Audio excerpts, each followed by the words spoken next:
Hasta el momento hemos visto cómo en medio de su presentación de la nueva analítica del poder del modelo gubernamental, Foucault introduce una larga digresión sobre el poder pastoral. Y decíamos que esto no es casualidad, porque una de las características precisamente de este modelo gubernamental es el énfasis en la conducción de las conductas, o en la conducción de las condiciones de las conductas más bien. También decíamos que este modelo pastoral va entrando lentamente en crisis entre los siglos XVI y XVII, y ya en el siglo XVIII, con la aparición de la ciencia económica de los fisiócratas y con la emergencia de la población como objetivo central de las tecnologías de gobierno. Pero la pregunta es, ¿qué ocurre entre los siglos XVI y XVIII? Pues bien, la tesis de Foucault es que esa línea pastoral que aún entendía que el monarca debía comportarse como un príncipe cristiano, siguiendo el ejemplo de Cristo, un caballero cristiano, según decía Erasmo, se va debilitando progresivamente durante el siglo XVII. No es que desaparezca, no es que deje de ser importante, sino que de a pocos va a ceder terreno frente a esa segunda línea de la que hablábamos en clases anteriores, la línea de la política, ya no como gobierno sobre la conducta de todos y cada uno de los súbditos, como en el caso del poder pastoral, sino como gobierno racional sobre un territorio. Es decir, que las tecnologías pastorales van a quedar ensambladas con otro tipo de tecnologías diferentes, orientadas hacia la consolidación del Estado como lugar de concentración del poder. Y aquí llegamos entonces al tema que hoy nos va a ocupar, que es el problema de la razón de Estado. Comentaré de manera breve las clases del 8 y el 15 de marzo de 1978 correspondientes al curso Seguridad, Territorio, Población, que hemos comenzado a estudiar en esta segunda parte de nuestras lecciones sobre el nacimiento del Estado moderno. La tesis básica pudiera ser enunciada del siguiente modo, cito: justamente en la misma época, 1580-1550, se desarrollará, sobre todo en Inglaterra y Francia, un tema muy distinto. Lo propio del soberano en el ejercicio de su soberanía con respecto a sus súbditos no es el hecho de prolongar en la tierra una soberanía divina, como pretendía por ejemplo el emperador Carlos V, ya lo vimos. El soberano tiene una tarea específica que ninguna otra persona debe realizar. Ni Dios respecto de la naturaleza, ni el pastor, ni el padre de familia respecto de su grey o de sus hijos. Este surgimiento de la especificidad del nivel y la forma del gobierno es lo que se traduce en la nueva problematización a finales del siglo XVI de lo que se llamaba la res pública o cosa pública. Fin de cita, página 275. Y aquí me parece que hay dos ideas claves que vale la pena resaltar. La primera es que en los albores del siglo XVII, y análogamente a lo que ocurría en el terreno de la ciencia, la política empieza a separarse de cualquier tipo de normatividad cosmológica. Se rompe la idea de que el soberano debe gobernar a su pueblo de la misma forma que un padre gobierna a su familia o que un pastor pastorea a su rebaño. Lo que se le pide al soberano ahora ya no es eso. No se le pide buscar el modelo de gobierno en Dios o en la naturaleza, sino que se le pide gobernar de acuerdo a un conocimiento de las cosas del Estado. Conocimiento de todo aquello que compete al Estado. Las características del territorio, el tipo de gente que lo habita, los recursos naturales disponibles, la mano de obra potencial, las fuentes de comercio, las vías de comunicación, los impuestos que pueden recolectarse, el ejército, etcétera, etcétera. Es decir, que lo que se le pide al soberano es gobernar conforme a una ciencia del Estado, a una estadística, cuyo fundamento ya no son las leyes de Dios, sino el bienestar mismo del Estado. El Estado entonces como objeto de su propio conocimiento, pero también como fundamento de ese conocimiento.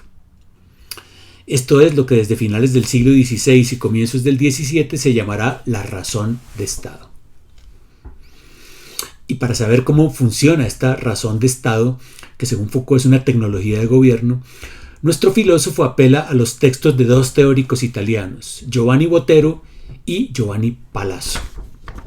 Y aquí viene entonces el segundo comentario que quería presentarles. Y es que Foucault, de la mano de estos dos teóricos italianos, relaciona la razón de Estado con la res publica, con la república. Pero, mucha atención, no hay que confundir aquí el gobierno de la cosa pública con el republicanismo. En realidad, y como enseguida lo veremos, la razón de Estado es todo lo contrario del republicanismo. Pues recordemos lo dicho en sesiones anteriores, el republicanismo tiene que ver con la autonomía y el autogobierno de las ciudades, así como con su oposición al absolutismo de la monarquía. La razón de Estado, por el contrario, es una tecnología de gobierno al servicio de las monarquías absolutistas, en su intento de sustraer el poder económico de las ciudades, de destruir su autonomía, conquistar sus territorios y centralizar todo en un gigantesco aparato burocrático administrativo. Bien, dicho esto, veamos cómo lee Foucault los textos de Botero y Palazzo. En primer lugar, destaca que la razón de Estado es un principio de gobierno sobre la república, pero que trasciende la república. Dice Foucault citando a Palazzo: la república no podría subsistir en ningún momento, no podría tener ninguna duración si un arte de gobernar regido por la razón de Estado no la hiciera suya y la mantuviera a cada instante.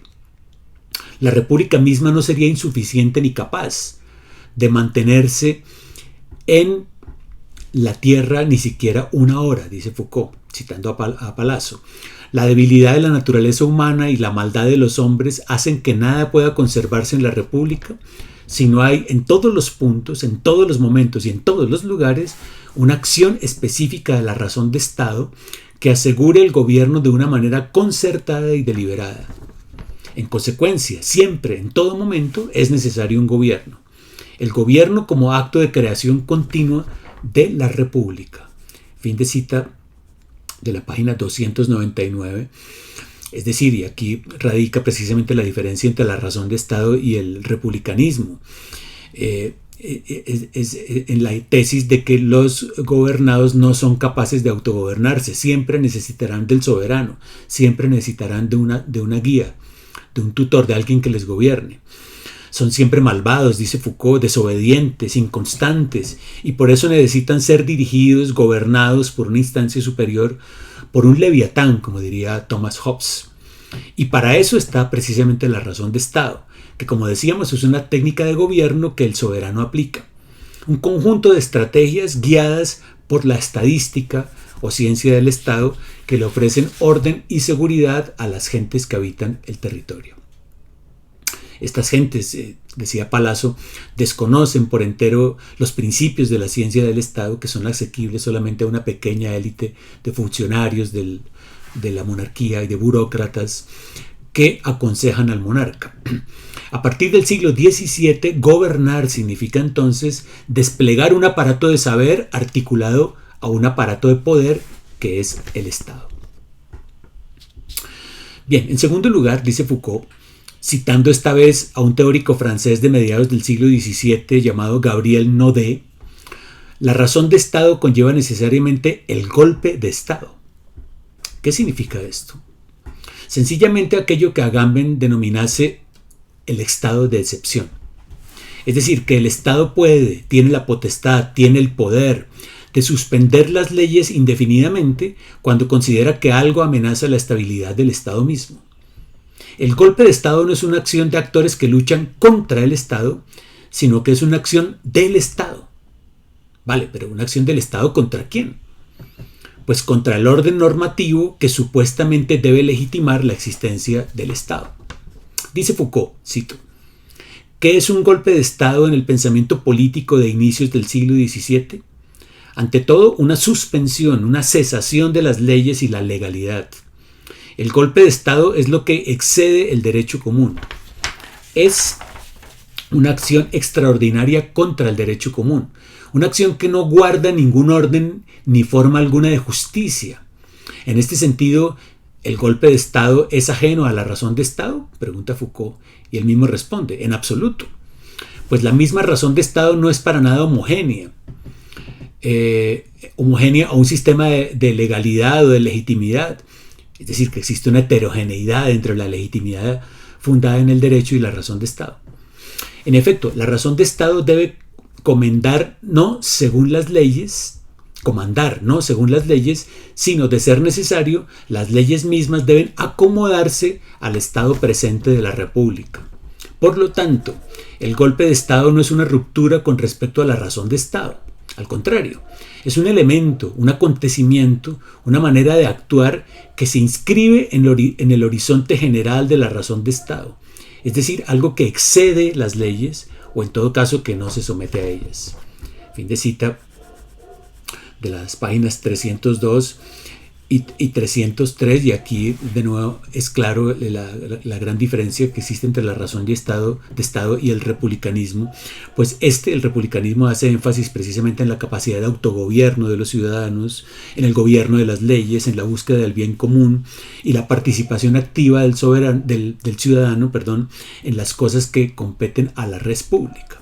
Por el contrario, la razón de Estado está por encima de las leyes y puede suspenderlas cuando lo considere necesario.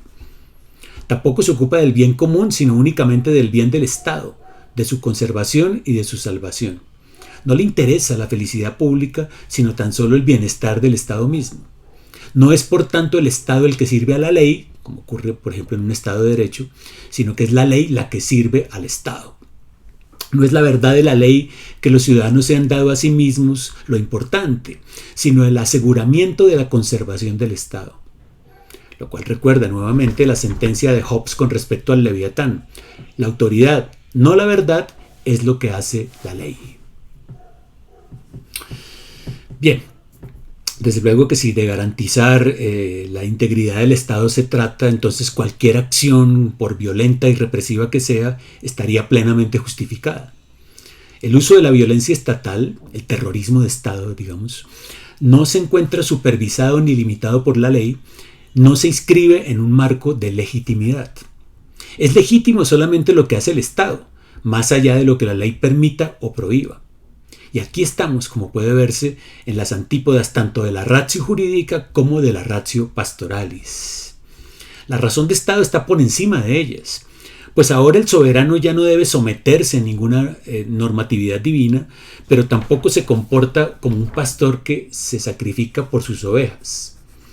Al contrario, si el Estado lo estima conveniente, las ovejas pueden ser sacrificadas con el fin de alcanzar los objetivos de gobierno fijados por el Estado mismo.